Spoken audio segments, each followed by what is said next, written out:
Good morning students. आज हम लोग क्लास 2 में और थर्ड लैंग्वेज के लिए क्लास 6 में पढ़ने वाले हैं ग्रामर का किताब। इस व्याकरण की किताब में हम लोग चैप्टर नंबर 8 तक समाप्त किए थे। आज हम लोग पढ़ेंगे चैप्टर नंबर 9 और यह चैप्टर क्या है?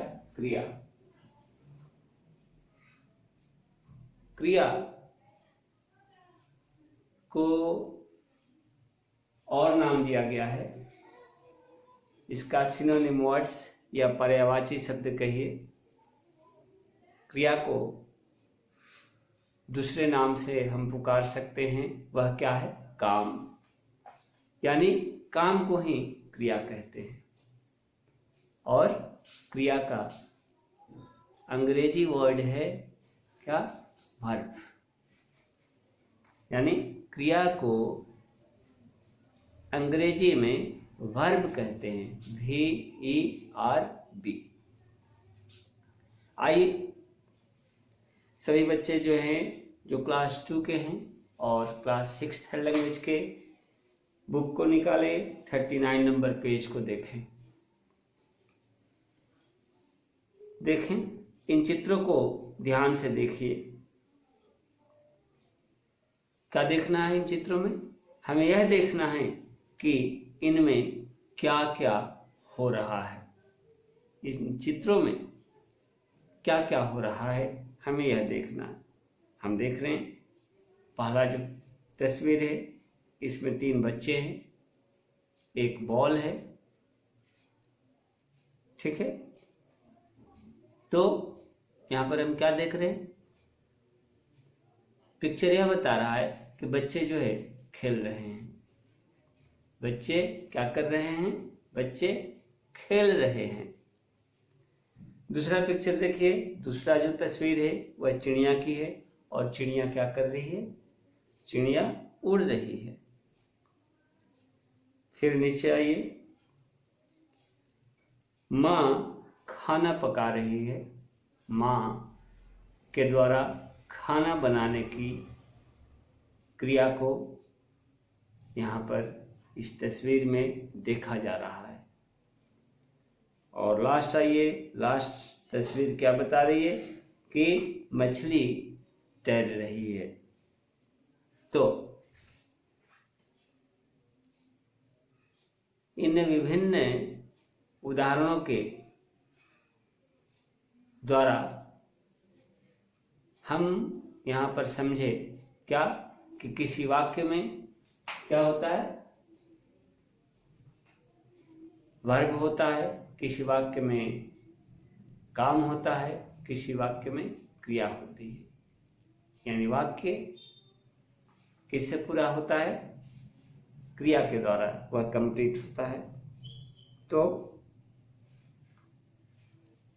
किसी भी वाक्य को अगर हम पढ़ते हैं, पाते हैं, देखते हैं, तो क्या पाते हैं? उस वाक्य में कोई न कोई कार्य जो है किया जा रहा है या किया गया है। जैसे वह कार्य खेलने का हो सकता है, वह कार्य जो है उड़ने का हो सकता है, वह कार्य पकाने का हो सकता है, वह कार्य तैरने का हो सकता है। जो भी कार्य, खाने पीने, उठने, सोने, हंसने, रोने, पढ़ने, लिखने, गाने, कुछ भी कार्य हो, है ना। किसी वाक्य में हम क्या पाते हैं कि निश्चित रूप से कोई न कोई कार्य किया गया है। और ये सभी क्रिया शब्द हैं जो किसी न किसी काम के करने या होने के बारे में बताते हैं। और यही क्या है? यही तो क्रिया है। इसी को क्या कहते हैं? इसी को क्रिया कहते हैं। तो बच्चों, हम लोग अभी तक के जो कुछ भी बातें शेयर किए, जो कुछ भी बातें बोला गया, इससे, इन बातों से हम इस निष्कर्ष पर पहुंचे। किस निष्कर्ष पर पहुंचे? हम लोग इस निष्कर्ष पर पहुंचे कि जो शब्द किसी काम के करने या होने के बारे में बताते हैं, उन्हें क्रिया कहते हैं। ठीक है, हम किस निष्कर्ष पर पहुंचे? हम इस बिंदु पर आए कि जिस काम से, किसी वाक्य में जिस शब्द से किसी काम के करने या होने का पता चले उसे क्रिया कहते हैं। अब हम क्रिया के बारे में क्या बातें हैं यहाँ पर? कि क्रिया जो है दो प्रकार से होती है। एक में हम क्या पाते हैं? एक में कोई कार्य जो है क्या हो रहा है, कोई कार्य अपने आप होता है, और दूसरे में हम पाते हैं कि कोई कार्य जो है क्या किया जाता है, कोई कार्य अपने आप होता है और कोई कार्य किसी के द्वारा किया जा रहा है। जैसे जो काम किया जाता है उसका उदाहरण देखिए, धोबी कपड़े धो रहा है, मोर नाच रहा है। यह कार्य जो है किसी के द्वारा संपन्न हो रहा है, किसी के द्वारा किया जा रहा है। लेकिन फिर हम दूसरी तरफ आते हैं तो क्या पाते हैं? कुछ ऐसे भी कार्य हैं जो अपने आप होते हैं। जैसे वर्षा हो रही है, जैसे नदी बह रही है। तो यहाँ पर हम क्या पाते हैं? यहाँ पर हम पाते हैं कि वर्षा के द्वारा, वर्षा क्या है, अपने आप हो रही है। वर्षा जो है जबरदस्ती किसी के द्वारा नहीं कराई गई है। नदी जो है अपने आप बह रही है। नदी की धारा से बहने को नहीं कहा जा रहा, वह स्वयं बह रही है। ठीक है, वायुमंडल में जो है हवा बह रही है, हमारे इर्द गिर्द जो है चारों तरफ हवा है, यह बह रही है। हम ऑक्सीजन के रूप में इन्हें ले रहे हैं। ठीक है, तो कुछ ऐसे भी कार्य होते हैं जो अपने आप होते रहते हैं। कुछ ऐसे भी कार्य होते हैं जो क्या होते हैं, अपने आप होते हैं, है ना। यानी इन कार्य को, इन कामों को करने में क्या किया जाता है, किसी की मदद लेने की आवश्यकता नहीं है। कोई जो है इन कार्यों को करने के लिए फोर्स नहीं करता है, कोई इन कार्यों को करने के लिए बाध्य नहीं करता है। ठीक है, तो कहने का मतलब ये कार्य स्वयं होते हैं, अपने आप होते हैं। जैसे हम अभी सांस ले रहे हैं, हम लोग खाते समय, पीते समय, उठते समय, रोते समय, हंसते समय, सोते समय, दौड़ते समय, है ना, कोई भी कार्य हम करते हैं, हमारी सांस लेने की प्रक्रिया क्या है, चलते रहती है।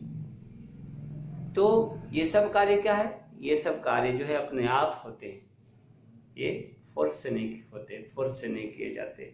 तो इस प्रकार हम इस निष्कर्ष पर पहुंचे कि क्रिया भी दो तरह की होती है, जो कुछ क्रिया अपने आप होती है और कुछ क्रिया जो है की जाती है। ठीक है, तो ये था आपका चैप्टर। इसमें देखिए अभ्यास में क्वेश्चन आंसर दिया गया है कि आप सुबह उठकर क्या क्या काम करते हैं। ठीक है, आप अपनी माँ के साथ कौन कौन से काम करते हैं, रविवार के दिन आप क्या क्या काम करते हैं। ठीक है, तो इन सभी प्रश्नों का उत्तर लिखना है। चिड़िया, है ना, जादूगर जादू दिखा रहा है, लड़की जो है क्या कर रही है, लड़की नाच रही है, चिड़िया जो है दाना चुग रही है, लड़के फुटबॉल खेल रहे हैं। तो इन सारे प्रश्नों का उत्तर आपको देना है। मौखिक प्रश्न है, कम है। पेज नंबर 41 को देखें। आप सुबह उठकर क्या क्या काम करते हैं, क्या क्या करते हैं आपको लिखना है। मैं सुबह उठकर ब्रश करता हूँ। ठीक है, इसके बाद से जो है बाथरूम जाता हूँ, स्नान करता हूँ, नहीं, फिर स्नान करने के बाद पूजा पाठ करता हूँ और इसके बाद से कुछ नाश्ता करके पढ़ने बैठ जाता हूँ। तो ये हुआ दिनचर्या। या स्कूल जाता हूँ, स्कूल का समय है, नहीं, आप लिखेंगे मैं सुबह उठ करके क्या क्या काम करते हैं। आप अपनी माँ के साथ कौन कौन से काम कराते हैं, है ना। माँ को आप बच्चे क्या करते हैं, किसी न किसी रूप में मदद करते हैं, जो आपसे बन सकता है, जो आपसे हो सकता है, उन कार्यों को करने में मम्मी का क्या करते हैं, मदद करते हैं, हेल्प करते हैं, तो उन कार्यों को बताना है। ठीक है, चाहे आप किचन में मदद करते हो या घर का कोई साफ सफाई के काम करने में, उसे लिखना है आपको। रविवार के दिन आप क्या क्या काम करते हैं, छुट्टी का दिन रविवार का जिस दिन होता है क्या क्या करते हैं, लिखना है कुछ। तो इस प्रकार नेक्स्ट डे जो है क्या करेंगे, हम लोग इस चैप्टर के क्वेश्चन आंसर को लिखेंगे। आज के लिए इतना ही, नेक्स्ट मिलते हैं, धन्यवाद।